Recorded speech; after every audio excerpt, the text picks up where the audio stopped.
Pick any photo of yourself from 7 years ago. Look at the face staring back at you. The person in that photo shares your name, your memories, and your history. But at the cellular level, they are almost entirely gone. Most people have heard the claim before. Every cell in your body replaces itself every 7 years. They assume it is a metaphor, something people say to sound profound.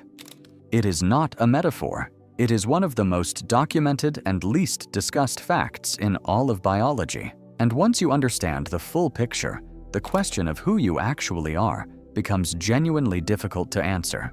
Let's start with the cells themselves. Your body is made up of roughly 37 trillion cells. Each type of cell has its own replacement schedule, some fast, some slow. The fastest are your gut lining cells. They replace themselves every 2 to 4 days. Right now, as you're watching this, the cells lining your intestines from 4 days ago are already dead and gone. Your skin cells last about 2 to 3 weeks before they shed and are replaced entirely. The red blood cells carrying oxygen through your body right now will be dead within 120 days. New ones are already being manufactured in your bone marrow to take their place. Your liver, one of the most complex organs in your body, replaces itself completely every 150 to 500 days. Your skeleton, which most people imagine as permanent and fixed, is in a constant state of demolition and reconstruction. Specialized cells called osteoclasts break down old bone tissue, while osteoblasts build new tissue to replace it. Your entire skeleton is replaced approximately every 10 years. So the bones you are sitting in right now did not exist a decade ago. But here is where the story gets complicated. Not every cell in your body replaces itself on this schedule. In 2005, a Swedish scientist named Jonas Frisen developed a method using radioactive carbon isotopes left in the atmosphere by nuclear testing in the 1950s to determine the exact age of individual cells in the human body. What he found changed everything. The neurons in the cerebral cortex, the outer layer of your brain responsible for thought, language, memory, and personality, are almost all as old as you are. They were formed before you were born, and most of them will be with you until you die. Your brain cells are original equipment, and yet the brain is not static either.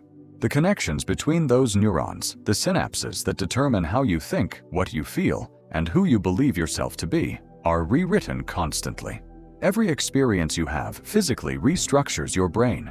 New connections form, old ones weaken and disappear. The pattern of connections in your brain right now is completely different from the pattern that existed 7 years ago. Same hardware, entirely different wiring.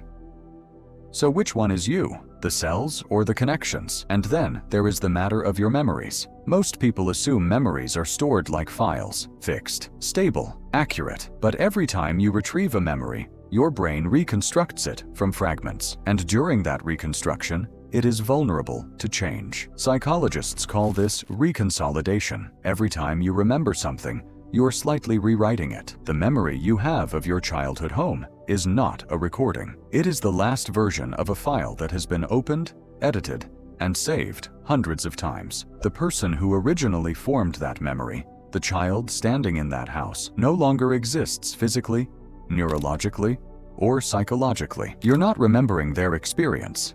You're inheriting a copy of a copy of a copy. This creates a question that philosophy has wrestled with for centuries. What exactly is continuous? What is the thread connecting the person in that 7-year-old photo to the person watching this right now? The answer most neuroscientists point to is narrative. Your sense of self is not a biological fact. It is a story your brain tells about continuity. Your brain stitches together your changing cells, your rewired connections, and your reconstructed memories into a single coherent character, and calls it you. The values you hold right now are not the values you held 10 years ago. The fears that defined you at 20 may have completely dissolved by 35. The things that made you feel alive at one stage of your life may mean nothing to you now. This is not failure. This is not loss of identity. This is the system working exactly as it was designed to. You were never meant to be a fixed thing. You were built to change. And the version of you sitting here right now, the one reading this, the one with these specific fears and loves and questions, This version has never existed before, and it will not exist for long. Not because something is wrong, but because the next version is already being built, right now. Cell by cell, synapse by synapse. Whether you're paying attention or not.